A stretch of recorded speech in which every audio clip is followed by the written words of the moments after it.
Can you fast too much? I'm breaking down 5 warning signs that you're probably fasting too much in today's video. If you're new here, my name's Autumn and I'm a certified clinical nutritionist with my master's nutrition human performance. On my channel, I share a lot of different tips and strategies on how you can use intermittent fasting to achieve your weight loss or wellness goals. So if you're new here, make sure you subscribe. Now, the first really common warning sign that you're probably fasting too much is that you're having hair loss. Now, hair loss is typically associated with not getting enough protein. That's one of the ways we make hair is from our protein sources. So it's not necessarily the fact that you might be fasting too much, it's that you're not able to get enough protein within your eating window. This is why sometimes having a 1 meal a day or 2 meal a day approach when you are using intermittent fasting can work against your goals because it might not allow you to get enough protein for your body's needs. Protein is the most satiating nutrient, which means that it's going to make you feel more full than all of the other macronutrients. So if you're only having 1 or 2 meals during your intermittent fasting period because your eating window is smaller, then you simply might not be able to get enough protein in because it's so filling and because you have a smaller eating window. An easy swap for this would be to extend out your eating window a bit to allow for a 3rd meal to make sure that you are able to get enough protein into your diet, which I do have a video on how you can calculate your protein needs. You can check that out right here. Okay, the second warning sign is that you're experiencing a weight loss plateau or you're gaining weight. Now this, just like with the protein, is likely due to the fact that you aren't able to get enough overall nutrients for your body's needs. This can result in a state of semi-starvation where your body might not be getting enough nutrients for its needs and therefore decreasing its energy requirements, making it so that the metabolism can slow down and therefore cause a plateau or even weight gain. This was famously studied back in the 1940s with the Minnesota starvation experiment, and with that study, semi-starvation was counted at around 1,500 calories per day, which is also why prolonged calorie restriction,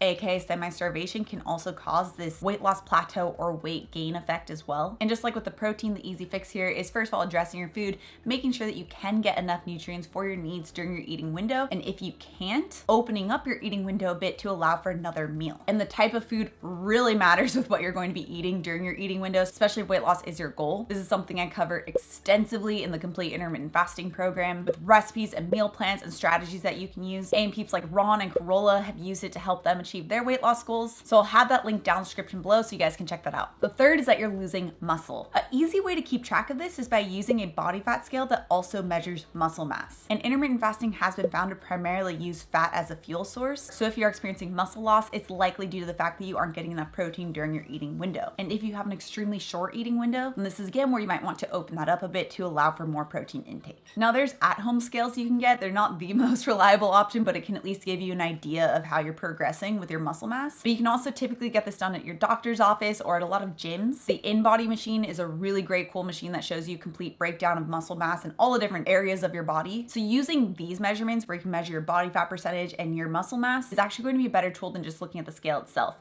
I also have a video on that you can check out right here. Okay, the 4th sign is that you're getting sick often. The immune system can also really suffer when you're just not getting enough for your body's needs. I mean, there are a lot of factors that can really negatively affect the immune system, like poor sleep or even poor diet and high sugar intake. But if you're not getting the proper nutrients to help your immune system recover, then that also can be a problem. And that can at times result in getting sick more frequently. So if you aren't able to get enough nutrients for your needs and you are getting sick more frequently, this is another situation where you might want to open up your eating window a bit more. And the 5th is that you're experiencing a lot of change in mood. Now, that same semi-starvation study where they cut the calories down to 1,500 calories roughly per day found that the study participants experienced a huge change in their mood. Increased anxiety, increased social isolation, and also decreased sex drive were all noted during that semi-starvation state, which really puts into perspective how many aspects of our body can really be affected when we're not getting enough nutrients for our body's needs. And that is why it's really crucial that you are getting enough nutrients for your body's needs during that eating window. And for some people with a 1 meal or 2 meal a day structure, that can totally work. Other people need more of a 3 meal a day structure. Calculating your protein needs, getting enough of the fats, high quality nutrients and fibers and carbohydrates, all of that is crucial to make sure that you're actually feeling good and achieving your goals with intermittent fasting. So if you're looking for more of those step-by-step details, I do have the complete intermittent fasting bundle down in the description below so you guys can check that out. Also, if you want to take a free quiz on how you can determine your ideal intermittent fasting schedule, you can check out this video next. Also, if you're new to my channel and you love this science-backed information, make sure you subscribe right here. I come out with new videos every Tuesday and Thursday. All right guys, thanks so much for tuning in and I'll see you in my next video.